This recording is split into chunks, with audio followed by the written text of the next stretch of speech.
Good morning class. बच्चों, कल हमने सर्वनाम के बारे में पढ़ा और उनके विभिन्न भेदों के बारे में चर्चा की।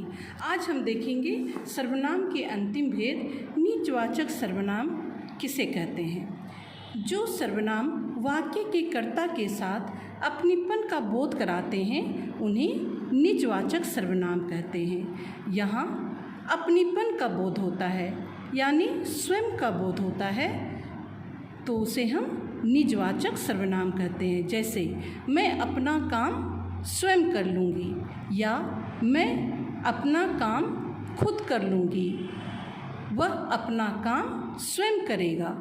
तो जहाँ पर कर्ता के साथ अपनेपन का बोध हो रहा है उसे हम निजवाचक सर्वनाम कहते हैं। तो ये अंतिम भेद था सर्वनाम का।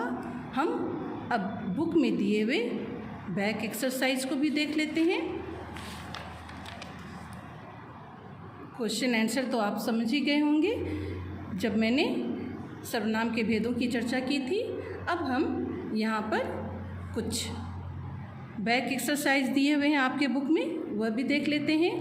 निम्नलिखित वाक्यों में रंगीन छपे सर्वनाम शब्दों के भेद लिखिए।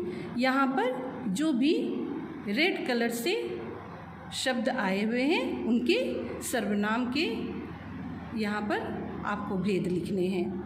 तो यहाँ क्यों बैठा है, यह तू शब्द जो है मध्यम पुरुष भी आ सकता है और प्रश्नवाचक सर्वनाम का भेद भी हो सकता है। यहाँ ये दोनों सही होंगे। कैसा है यह मुरली वाला, यह तो स्पष्ट है कि यह प्रश्नवाचक सर्वनाम है। देखो कौन आया है, यह भी प्रश्नवाचक सर्वनाम है, यह भी इस चिन्ह से स्पष्ट हो जाता है।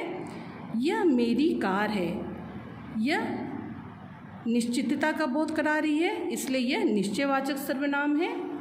माली बगीचे में स्वयं पानी देता है, यहाँ पर स्वयं में अपनेपन का बोध हो रहा है तो यह निजवाचक सर्वनाम है। निम्नलिखित गद्यांश को पढ़कर उसमें से पुरुषवाचक सर्वनाम के भेदों के अनुसार शब्द छांटिए। ये आप खुद से करने की कोशिश कीजिएगा। 5वें नंबर पर है, निम्नलिखित वाक्यों में आए सर्वनामों को उनके भेद से मिलाइए। यहाँ 2 कॉलम दिए हुए हैं और इन दोनों कॉलम को आपको आपस में मिलाना है।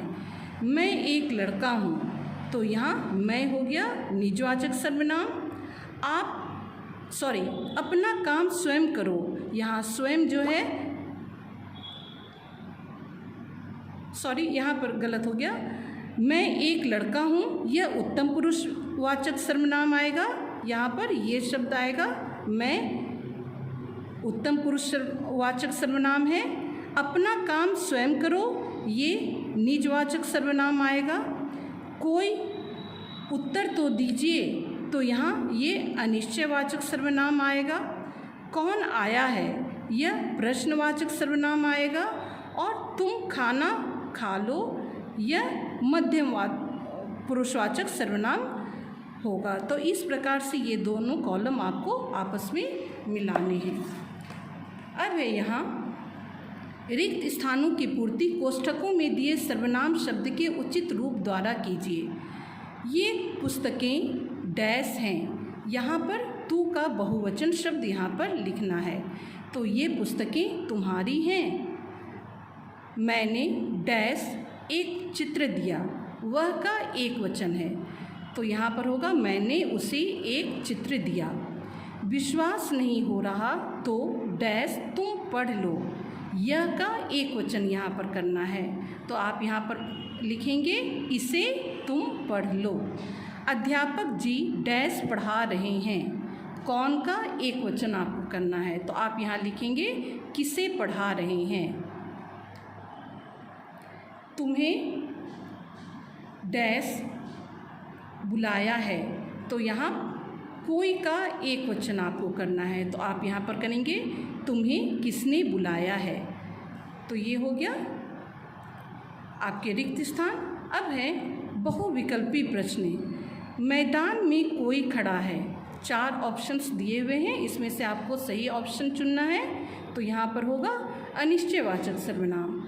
उसने राम की ओर देखा, अन्य पुरुषवाचक, मध्यम पुरुषवाचक, निश्चय निश्चयवाचक और प्रश्नवाचक। तो यहाँ पर निश्चयवाचक और अन्य पुरुषवाचक में से आपको चुनना है कि यह कौन सा पुरुषवाचक सर्वनाम होगा। उसने राम की ओर देखा, यहाँ पर अन्य पुरुषवाचक मैंने यहाँ पर किया है, निश्चयवाचक भी हो सकता है। इसे मैं फिर एक बार क्लियर करूँगी, आप देखिएगा, मैं इसे समझाऊँगी। बाहर देखो कौन आया है, यहाँ पर कौन जो है प्रश्नवाचक है, वह वही लड़की है जिससे रवि की शादी हो रही है।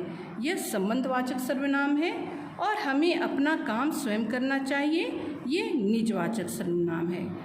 यहाँ पर मैंने अभी कहा था उसने राम की ओर देखा, यहाँ पर मैंने कहा कि पुरुषवाचक सर्वनाम में 3 भेद होते हैं, मैं, तुम और वह, यानी बोलने वाला, सुनने वाला और जिसके बारे में बात की जा रही है।